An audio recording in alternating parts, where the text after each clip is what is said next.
Hi everyone, welcome to Amazing Channel. So if you click this video, I guess you wanted to know what are the requirements for foreign domestic helper in Singapore. Or maybe you're asking yourself, I'm already 30, 40, or even 50 and I don't have diploma. I never finished my high school. Is that possible? Am I still eligible to apply as foreign domestic worker? If you want to know the answers, please keep on watching. Hello amazing people! So for today's vlog o for today's video, tulad nga ng sinabi ko, ang pag-uusapan natin is ano nga ba ang mga requirements ng Singapore when it comes sa migrant domestic worker or sa domestic helper. But before that, let me introduce muna kung ano ba ang MOM and what kind of work passes ba meron tayo dito sa Singapore.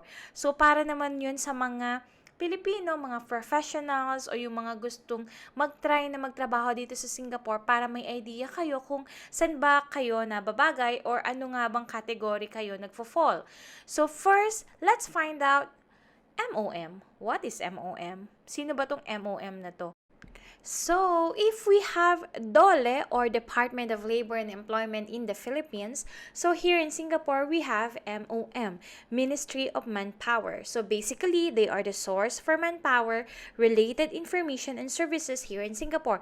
That includes work passes, employment practices, workplace safety and health, and they are the one who is responsible for the formulation and implementation of labor policies related to the workforce in Singapore. So if you have complaints sa employer, if hindi ka pinapasahod, kanino ka ba lalapit? So lalapit ka kay MOM. Now that you know what is MOM, it's time for you to understand what are the different work passes in Singapore. Of course, all foreigners who intend to work must have a valid pass, commonly known as work visa, before they start to work. So you cannot anyhow play here in Singapore. You cannot just come here and work on your own. So you must have really a valid visa. So we have different kind of work passes. We have two categories. One is professionals. Under professionals, we have employment pass. So, sino ba tong mga foreigner na to? So, they are the professionals, managers, and executives. Sila po yung mga kumikita ng hindi bababa sa 4,500 Singapore dollars.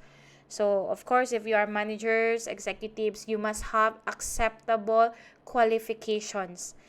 Lahat po ng pag-a-apply dito ng mga work visa, lahat po yan may assessment. So, we need to provide kung ano yung hinihingi nila before sila mag-approve ng mga work pass or visa.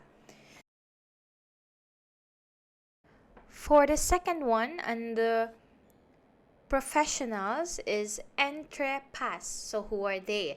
They are eligible foreign entrepreneurs who are keen to start and operate a business in Singapore that is venture-backed or possesses innovative technologies. So last one under professionals is personalized employment pass. So, sino ba tong personalized employment pass na to? So, they are high-earning existing employment pass holders or overseas foreign professionals. So, tulad nga ng sabi ko kanina, ang employment pass is yung mga professionals, managers, executives who are earning at least 4,500 Sing dollars. So, itong pass na to is personalized employment pass para sa mga existing na EP holders. So, sila na yung mga high earning. So, for the second category is yung mga skilled and semi-skilled workers natin. So, ito po ay karamihan sa mga kababayan natin na nandito is under nitong category na ito. But of course, under this is different kind of work passes. So, number one work pass is S-Pass. So, who are they? They are the mid-level skilled staff. Candidates need to earn at least 2,500 a month and meet the assessment criteria. So I can say po na halos lahat ng kakilala ko dito na nag-work dito as a nurse, as a teacher, even those who are working in the offices, they are under S-PAS. So what I've said, kapag E-PAS po, the salary is at least 4,500. So S-PAS is at least 2,500. So for the next pass is work permit for migrant worker. So ito naman po yung mga semi-skilled migrant workers in the constructions, manufacturing, marine shipyard, process, or services sector. So for the next one is the work permit for migrant domestic worker. So ito na po yung work permit para sa ating mga domestic helper. Then, the next will be work permit for confinement nanny. So, ito po is for Malaysian confinement nannies to work in Singapore for up to 16 weeks, starting from the birth of the employer's child. So, kadalasan po kasi ng mga Singaporean dito na mommies, mag-hired po sila ng mga Malaysian confinement nannies. Then, the next one will be work permit for performing artists. So, ito po is yung mga foreign performers working in public entertainment outlets such as bars, hotel, and nightclubs. Syempre po, yun po is para sa ating mga talent from the Philippines din, yung mga singer po natin. So, sila po is under work permit din po. At syempre, para sa pinaka-importanting information, or maybe this is the only reason why you are watching my vlog, what are the requirements ng Singapore pagdating sa foreign domestic worker. So this is set by Ministry of Manpower, and kumbaga, aside sa requirements from the Philippines like medical, training, PIDOS, preparing your resume, ano ba yung kailangan mong malaman before ka mag-apply? Maybe you're already 20, 21 years old. Are you eligible to apply? The answer is no. So here in Singapore, they only allow 23 years old to below 50 years old during the work permit application.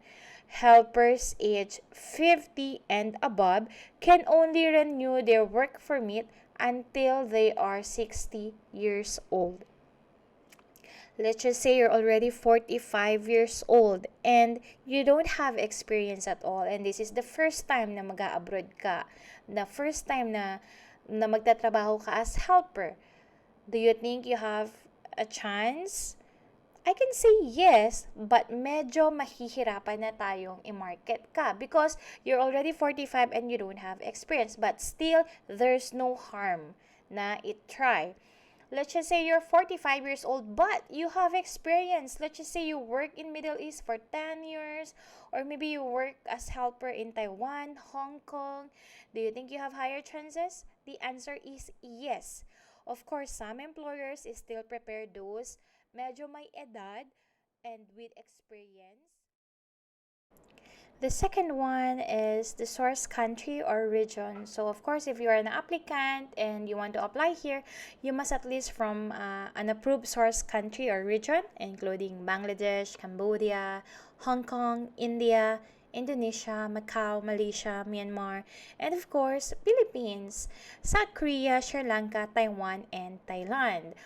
And then the last but not the least is formal education.